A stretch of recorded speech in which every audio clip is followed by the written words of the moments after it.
Now coming to the next, the mathematical part of the lesson. Now children, in the second video we had seen, I told you that when delta t tending to 0, the time interval between two rates becomes so small that the rates almost appear same. So rates measured at that time interval when delta t tending to 0 are called instantaneous rate, or that gives us a correct, more precise value of rate of reaction. We have seen that in average rate, the rate of reaction is very high in the beginning of the reaction, and slowly it goes down as the concentration is decreasing. Finally, at the end, the rate becomes so slow that reaction almost appear to be stopped. But when we are taking the rate of reaction in such a small time interval that the rate almost remains same from one point to another, so such rates will give you a precise value of rate of reaction. Then by adding these rates, small rates which we have concluded, which are not different from each other, we will integrate them, not by doing arithmetic sum, this plus this plus this, but by mathematical integration.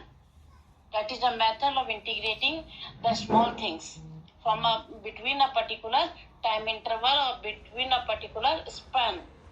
So this integration is done for different order of reaction, and we arrive at a relationship which is called integrated rate equation. Let us see what is integrated rate equation. It is the integration of differential rate taken at a very short time intervals, delta t tending to 0. Clear? Now, what is the need of integrated rate equation? Because first we have difficulty in determining the instantaneous rate. Every time we have to draw perpendicular, then tangent, then measuring this. Although the rate measured this way would be correct, but for every instant we cannot do so. And the average rate which we calculate is irrelevance. So we need some exact value of rate for which we integrate the rates measured when delta t tending to 0, and we integrate them. Now first, the integration for zero order reaction. For a zero order reaction, a reactant converting to product are going to P. The rate can be written as when delta t tending to 0 minus dr upon dt. This is the expression for rate, is equal to K concentration R raised to the power 0. Now you know any number raised to the power 0 is 1. Hence minus dr upon dt can be written as K, or minus dr is equal to K dt.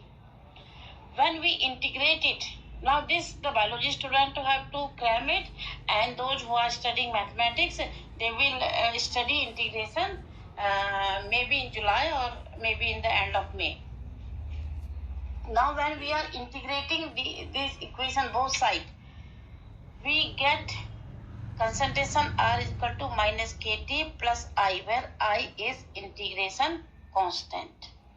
This is equation 1. I is integration constant. Now, when t is equal to 0, then reaction was not starting. Initial concentration R was also R0. Now, substituting the value of t is equal to 0, R is equal to R0. Initial concentration was in R0. R0 is equal to minus K into 0 into I, or I is equal to R0. Now I has a value R0 which is a constant, so that value will remain constant. Now replacing this value in equation 1, R is equal to minus Kt plus R0, or we can write R0 minus R is equal to Kt, or K is equal to R0 minus R upon T. That is the integrated rate equation for a zero order reaction. How can we determine that a particular reaction is a zero order or not? what we will do, we will take the concentration of reactant at different times. T1, the reactant concentration would be R1. At T2, the concentration would be R2. At T3, concentration would be R3.